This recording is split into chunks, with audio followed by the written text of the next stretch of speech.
and let us all do we can to build a better future. Well, social media is once again deciding what's good for us. And I think I really can't wait to talk about this subject right here. So, okay. We all know about the Joe Rogan Spotify situation. I do not have to go back over this.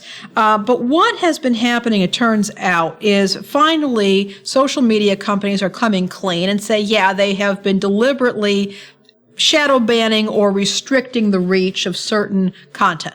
If they don't like you, if they don't like your content, they don't like what you're doing, they may not ban you, they may not even tell you that they have a problem with you, but they'll make it harder for people to find your content unless you are strictly actually looking for it.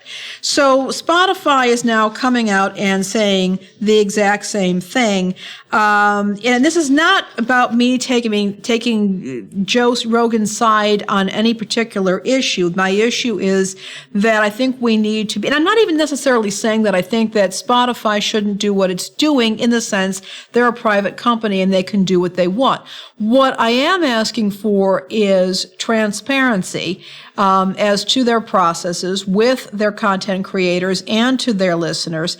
And I want you to all think about the fact, as a consumer, as somebody who consumes news and information, who do you want to make the choices for you when it comes to what you listen to, what media you are exposed to, what news and perspectives you want to encounter. Mm-hmm. So essentially, they're basically, the tool that they're using is restricting content's discoverability. They would basically make it very difficult for you to find that episode. And we've experienced that at Hard Lens. 6 times we've been censored by YouTube. Yeah, we've also been, but it's also been a lot more subtle. People have had a much harder time finding us. You have to go in and look for Hard Lens Media. We're not being recommended, for example, after a video, something of that nature. So, this is, it's a real concern. It's a real concern, for myself and for other people. And finally, Spotify is basically coming out and saying, okay, we're going to be more transparent. I think this, in a sense, may actually be a good thing, in the sense that they're being more transparent and saying, yes, we are going to make it much harder, for people to discover content that we don't like. Well, it's from the article I read, the thing that seemed the sketchiest about it was they had like a secondary terms and conditions in the JavaScript that was like, had a few extra additional things that they were going to do. Mm-hmm. And that part is really sketchy. For me, looking at social media, I don't think that it should necessarily be, telling us what, like just pushing their own agenda. I think that's really sketchy. When it does come to things like with the Joe Rogan podcast, pushing misinformation is also dangerous, because people with a big platform like that use that platform in a dangerous way. And so at least making it much more obvious, like, about the opposing side, or that this person is not saying something that's scientifically proven, like at least making it a little bit more obvious that this is an opinion piece would, I think, go a long way for a lot of those social media, websites, because they just post stuff, like Facebook is notorious for it, just like posting stuff as if it's true. As if it's been verified, but it's not. And then suddenly no one's wanting, to get a vaccination because. Well, and that certainly was, we saw how media was being manipulated during this time. And we've also seen it being manipulated into something that went way beyond medical decisions and far more into what side are you on politically and socially? And we've kind of seen the country being it's being weaponized against other factions within the country. I was on a somewhat controversial YouTube show, Rockfin show, where we discussed this. I discussed this with 3 individuals who have a somewhat different opinion than I do about these issues. But what we all kind of came down to is, hey, we're all neighbors. We're all people living here in the U.S. And what we are concerned about is media taking some examples of other media and using it to other people and to marginalize people and get people sniping at each other at a time when that's really not healthy. Because that's definitely what they were doing. Like, I mean, this whole time, trying to get people at each other's throats. And like you said, to snipe at each other instead of focusing in on some other issues. And I think that is a problem to only be, to be guiding the situation with quite that hard a hand. Yeah, and I think for me, again, it's an issue of transparency. If you are a social media company, and you're a private organization, you can do what you like, but be upfront about it and explain what's happening. And when you have these companies that are pretending, we don't know why nobody can find your information, even though people are sharing it. We have no idea. Well, yeah, actually you do, because you know what your algorithm does and what it recommends and what it puts into feeds and what it puts after other similar videos or not. Just be direct about it. Another example of this, and again, this comes back to something that I want to make it clear. I support. If there is something I would like to add on here, sure. Though, with Joe Rogan and the situation that's going on with Spotify, we've seen this happen so many times. It's corporate media and big tech trying to censor someone that's going up against a neoliberal narrative.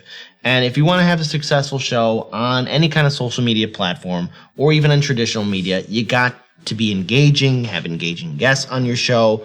But at no point in time should a private corporation turn into a publisher. That goes for YouTube, Spotify, Instagram, Facebook, Twitter, all of this. The fact that, again, we're seeing people say, well, Spotify needs to start censoring Rogan more and more and more. And the thing is, while there are people that are cheerleading this puritanical mindset is going to impact all of media.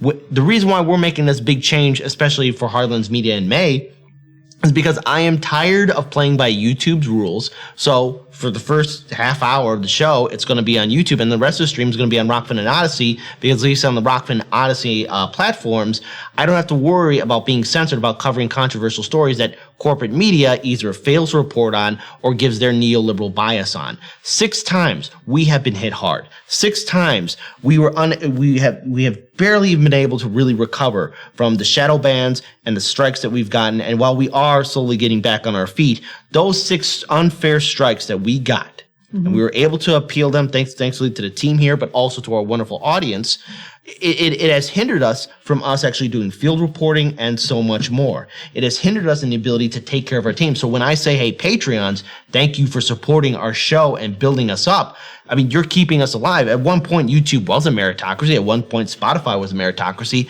Joe Rogan's show is doing good because, again, people are not trusting corporate media. Look at what we talked about CNN Plus on yesterday's show. We were talking about how it's going to be in the crapper. Well, turns out now, from today, all the news that we heard, CNN Plus is basically done. So corporate media, just because you bullied your way onto social media and big tech's bowing down to you and the algorithms favoring you, you think you're getting those views because people like you? People are either hate watching you or going to be looking through your content on how you're screwing it up. You're not that popular. Look what happened to CNN Plus. They burned through $250 million.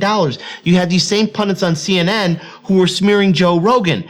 We got hit with a strike when we were covering that story about how CNN was smearing Joe Rogan. And all those doctors that wrote a letter to Spotify, some of those people were goddamn veterinarians. So the thing is, I don't believe in censorship. And I am glad that Joe Rogan has a successful show. But as for corporate media, CNN, CNN Plus, ABC, NBC, all these jag-off corporate media networks, I don't owe you a goddamn thing. And why should anyone listen to you when you, as media outlets, authoritative sources, have gotten it wrong in the past? Joe Rogan's not the problem. It's a Democratic and Republican establishment system and corporate media. It's you guys. Henceforth, I'm so glad that I am dancing and urinating on the grave of CNN Plus, and I'm going to keep on doing it and laughing at you because you know what? It's just rewards, and I am eating it all up, and I encourage our audience to dance on the grave of CNN Plus. It's okay. You have my approval, and YouTube and all the other big social media platforms, get your act together because people are going to be moving away. I want an NFT of Kit dancing and urinating on the grave of CNN Plus. There you go. Hey, it'll be worth something, folks. Trust me. And here's another example of this, and it's now this is actually starting to get a little interesting because This one, this issue actually involves sanctions. So there is a guy who is the sole leadership candidate, John Leifer, to head up Hong Kong. He will be following the chief executive, Carrie Lam, and YouTube has blocked his account. Again, he is already a government official in Hong Kong, and he is the sole leadership candidate for the upcoming election, and he is his account has been blocked on YouTube. Now, YouTube is saying that this is in response to U.S. sanctions against Hong Kong, and apparently this guy was part of quelling an uprising that happened.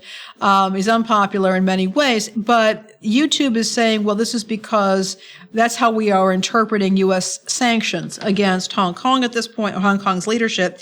While Facebook is saying this guy can keep his account, but he can't monetize any content. Frankly, these are two very interesting interpretations of the sanctions, which I think is in and of itself interesting.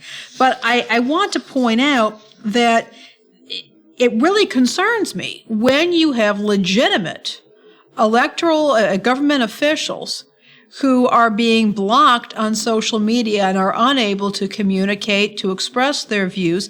I opposed the nuking of Donald Trump's Twitter account. And let it be said, I despised Donald Trump, but even Angela Merkel was the Chancellor of Germany at the time, a very reasonable person, was really concerned as well when you start removing the ability of elected leaders to communicate. If, for one thing, they don't necessarily have to be using you don't have to necessarily worry so much about them spewing propaganda. We expect that from politicians, but it is a record of what they are saying. We actually have it there.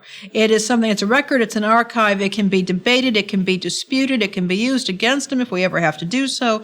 So this is another example of YouTube, in this case, coming down on a government official, candidate for office, but it's because they have interpreted U.S. sanctions law, even though Facebook is handling this a little bit differently. Well, again, censorship's never the answer, and I want to speak onto this. I was against Donald Trump's account being taken down too, because that also opened the floodgates for independents and progressives, pro-Palestinian groups who want, again, calling out the apartheid government in Israel. All those accounts were being censored, libertarian accounts being censored. All this censorship, all it's doing is creating bigger and bigger echo chambers, and yet corporate media and a lot of authoritative sources and pundits are wondering, why are people being so divisive and so angry and mean? It's because of the environment that the neoliberal system and corporate media is doing with the help of big tech. Again, censorship's not the answer. We have to have open dialogue. So make internet and social media public utilities. It's the forum. We must have them available for the public. At no point in time should a corporation or private entity be acting like a publisher.